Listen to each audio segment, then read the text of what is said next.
ಬಾಗಲಕೋಟ ಜಿಲ್ಲಾ ಜಮಖಂಡಿ ತಾಲೂಕಿನ ಚಿಕ್ಕಪಡಸಲಗಿ ಗ್ರಾಮದ ಬೀರಪ್ಪ ಭೀಮಪ್ಪ ಮಿರ್ಜಿ ಇವರು ಭಾರತೀಯ ಸೈನ್ಯದಲ್ಲಿ 20 ವರ್ಷಗಳ ಕಾಲ ಭಾರತೀಯ ಸೇನೆಯಲ್ಲಿ ಸೇವೆ ಸಲ್ಲಿಸಿ ಹವಾಲ್ದಾರಾಗಿ ನಿವೃತ್ತಿಗೊಂಡ ಯೋಧನಿಗೆ ತನ್ನ ಸ್ವಗ್ರಾಮದಲ್ಲಿ ಗ್ರಾಮದ ಎಲ್ಲಾ ಸರ್ವ ಊರಿನ ಗುರು ಹಿರಿಯರು ಹಾಗೂ ಯುವಕ ಮಿತ್ರರ ಸಂಯೋಗದಲ್ಲಿ ಅದ್ದೂರಿಯಿಂದ ಸ್ವಾಗತ ಮಾಡಿಕೊಂಡು ಗ್ರಾಮದ ಪ್ರಮುಖ ಬೀದಿಗಳಲ್ಲಿ ಸಂಚಾರ ಮಾಡಿ ಎಲ್ಲರಿಗೂ ಧನ್ಯವಾದಗಳು ಹೇಳುವುದರ ಮೂಲಕ ಎಲ್ಲರಿಗೂ ವಂದಿಸುತ್ತಾ ತನ್ನ ಕುಟುಂಬ ಸದಸ್ಯರೊಡನೆ ಸಂತೋಷದ ಕ್ಷಣಗಳನ್ನು ಹಂಚಿಕೊಂಡ ಯೋಧನು.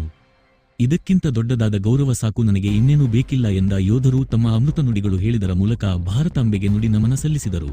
ಈ ಸಂದರ್ಭದಲ್ಲಿ ಒಲೆಮಠದ ಪರಮಪೂಜ್ಯ ಶ್ರೀ ಆನಂದ ದೇವರು ಹಾಗೂ ಶಿವರುದ್ರಯ್ಯಕ್ಕ ಬಬಲಾದಿಮಠ ಹಾಗೂ ಊರಿನ ಎಲ್ಲ ಯುವ ಮಿತ್ರರು ಉಪಸ್ಥಿತರಿದ್ದರು. ವರದಿ ಮಲ್ಲು ಕಲ್ಯಾಣಿ 1X ನ್ಯೂಸ್ ಜಮಖಂಡಿ.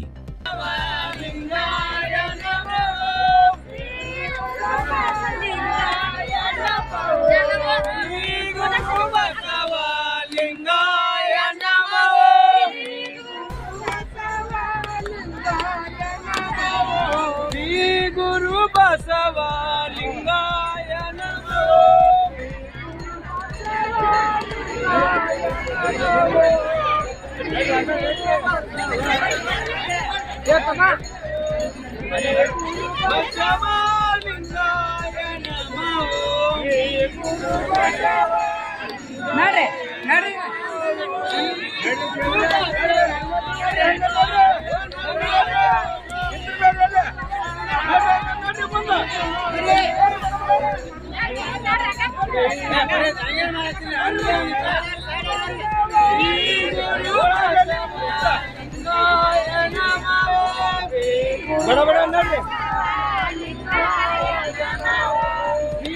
ಗುರು ಬಸವ